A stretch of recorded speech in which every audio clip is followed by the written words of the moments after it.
लेते टाइम जो है वो बहुत ज़्यादा सावधानी रखने की ज़रूरत है, क्योंकि मेरी सासू माँ मेरे पे चिल्लाती रहती थी कि ऐसे नहीं सोना, ऐसे नहीं करना, वो नहीं करना, वो नहीं करना। तो मुझे उनकी बातों पे बिल्कुल भी विश्वास नहीं होता था।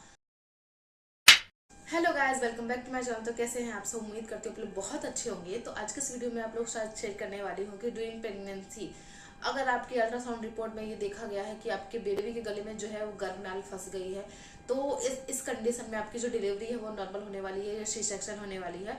और गर्भनाल फंसने के कौन कौन से रीजन होते हैं वो सब मैं आप लोग के साथ शेयर करने वाली हूँ, क्योंकि ड्यूरिंग प्रेगनेंसी मेरे बेबी के गले में अभी गर्भनाल फंस गया था, वो भी 3 लेयर। मैंने प्रेगनेंसी के लास्ट मंथ 8th या 9th मंथ में अल्ट्रासाउंड कराया था, उसके अंदर बेबी के गले में गर्भनाल पाया गया था, वो भी 3 लेयर। मुझे कौन कौन सी प्रॉब्लम हुई उसको लेके वो सब मैं आप लोगों के साथ इस वीडियो में शेयर करने वाली हूँ। तो ये जो वीडियो है आप लोगों के लिए बहुत ज़्यादा नॉलेजेबल होने वाला है। वीडियो को पूरा देखिएगा, ध्यान से देखिएगा। आई होप आप लोगों के लिए कुछ वर्क करे, ठीक है। तो चलिए वीडियो स्टार्ट करते हैं बिना किसी देरी के।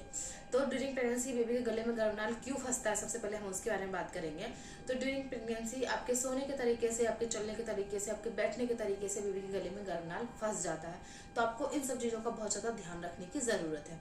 ऐसा कहा जाता है कि आपको हमेशा प्रेगनेंसी में ज़्यादातर यानी प्रेगनेंसी के लास्ट मंथ में लेफ्ट करवट जो है वो सोना चाहिए। इससे क्या होता है, बेबी तक सही मात्रा में ब्लड और पोषक तत्व जो है वो पहुंच पाता है। तो इसलिए आपको हमेशा कहा जाता है कि आपको लेफ्ट करवट सोना चाहिए। लेकिन प्रेगनेंसी में एक ही करवट सोए सोए बहुत ज़्यादा लेडीज परेशान रहती है, इसलिए करवटें जो है वो चेंज करती हैं। और आप कर सकते हैं राइट लेफ्ट कभी भी सो सकते हैं, लेकिन को करवट लेते टाइम जो है वो बहुत ज़्यादा सावधानी रखने की ज़रूरत है, जो मैंने बिल्कुल नहीं रखी, क्योंकि मेरी सासू माँ मेरे पे चिल्लाती रहती थी कि ऐसे नहीं सोना, ऐसे नहीं करना, वो नहीं करना, वो नहीं करना। तो मुझे उनकी बातों पे बिल्कुल भी विश्वास नहीं होता था और मैं नहीं मानती थी। मैं सच कह रही हूँ, मैं उनकी बातें नहीं मानती थी, क्योंकि मुझे जिस पोजीशन में कंफर्टेबल लगता था मैं वैसे रहती थी।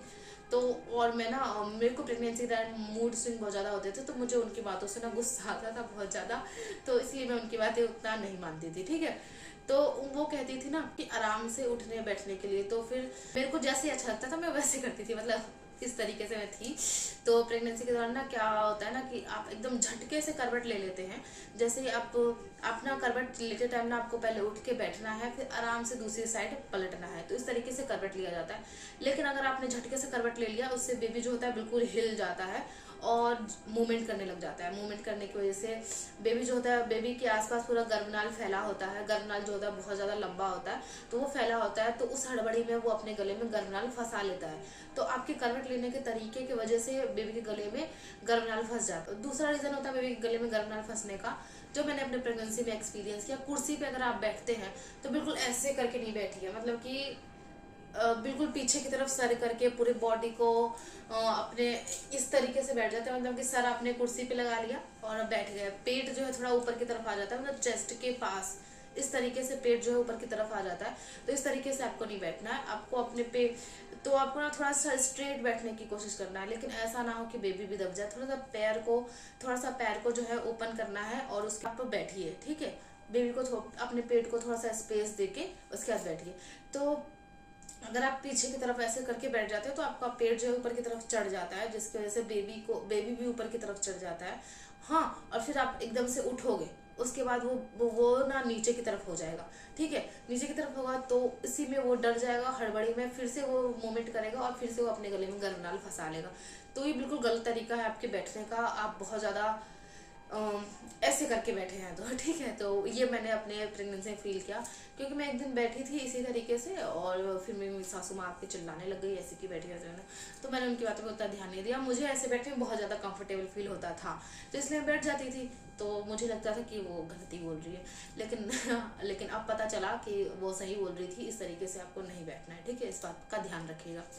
साथ ही बहुत ज़्यादा तेज वाला म्यूजिक मत सुनिए, बहुत ज़्यादा क्राउड वाले एरिया में मत रहिए, क्योंकि ये सब चीज़ें से ना बेबी जो है मूवमेंट करता है भी बहुत ज़्यादा, वो इन सब चीज़ों से डर जाता है। बहुत ज़्यादा तेज वाले साउंड, जैसे बहुत डीजे उजे बज रहा है, पार्टी में गए हो तो आप डीजे के पास खड़े हो, तो वो जो साउंड है वो बेबी तक पहुंचेगा और बेबी जो है वो डर जाएगा और फिर हड़बड़ी में मूवमेंट करेगा और गर्भनाल फंसा लेगा। ऐसा होता है।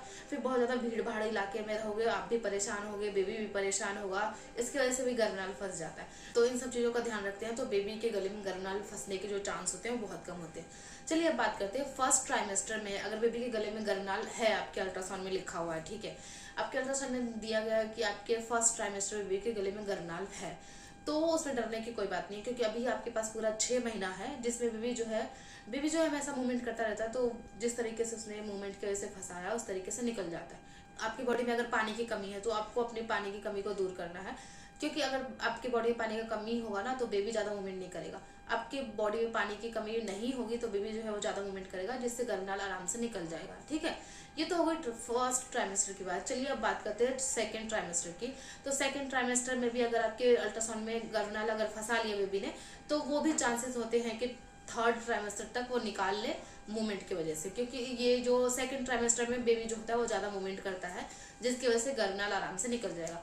चलिए अब बात करते हैं थर्ड ट्राइमेस्टर की। तो थर्ड ट्राइमेस्टर में अगर आपके बेबी ने गर्नाल फंसा लिया है तो ये बहुत ज्यादा प्रॉब्लम की बात है, क्योंकि थर्ड ट्राइमेस्टर में बेबी के गले से गर्नाल निकालना इम्पॉसिबल ही कहा जाता है। 1 लेयर है तो ये नॉर्मल हुआ, लेकिन 2 लेयर या 3 लेयर है तो ये आपके लिए प्रॉब्लम की बात हो सकती है। अगर आपके बेबी के गले में 2 लेयर या 3 लेयर है तो आपकी जो डिलीवरी है उसी सेक्शन से ही होने वाली है, तो आप तैयार रहिए उसके लिए पहले से ही, क्योंकि आपकी डिलीवरी जो है वो नॉर्मल तो नहीं हो सकती। तो ये रेयर चांसेस होंगे कि आपकी जो डिलीवरी है वो नॉर्मल हो। साथ में अगर आप चाहते हैं कि आपकी डिलीवरी जो है वो नॉर्मली हो तो अपने वेट पे बहुत ज़्यादा कंट्रोल करने की ज़रूरत है। अगर आपका जो वेट है वो ड्यूरिंग प्रेगनेंसी जो है वो 10 kg बढ़ा है तो ये बिल्कुल नॉर्मल है, लेकिन 10 kg से अगर ज़्यादा हो गया है तो आपको अपने वेट को थोड़ा कंट्रोल करने की ज़रूरत है। प्रेगनेंसी में सब कुछ नॉर्मल होते हुए भी अगर आपने बहुत ज़्यादा वेट गेन कर लिया है तो आपकी जो डिलीवरी है वो नॉर्मल नहीं हो पाती है। तो थर्ड ट्राइमेस्टर में अगर आपका जो बेबी ने गर्भनाल फंसा लिया है तो आप पूरी तरह से डॉक्टर पे डिपेंड है कि आपको डॉक्टर क्या कहते हैं, और मुझे नहीं लगता कि आपकी जो डिलीवरी है वो नॉर्मल हो पाएगी, तो इसलिए आप पहले से प्रिपेयर रहिए।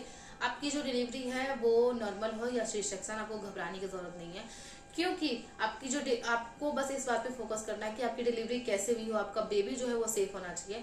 क्योंकि कभी कभी बेबी जो गले में गर्नाल फंसा लेता है उसकी वजह से गर्नाल जो है वो खिंचता है, उसकी वजह से उसका गला दबने के चांसेस होते हैं, तो इसलिए आप जो है सतर्क हो जाइए और आप जो डॉक्टर कहते हैं जैसा कहते हैं वैसा कीजिए, और आप उनसे बिल्कुल भी जिद मत कीजिए कि आपको सी सेक्शन नहीं, आपको नॉर्मल डिलीवरी चाहिए, तो उसमें बहुत ज्यादा रिस्क होता है, बेबी को माँ को भी होता है साथ में।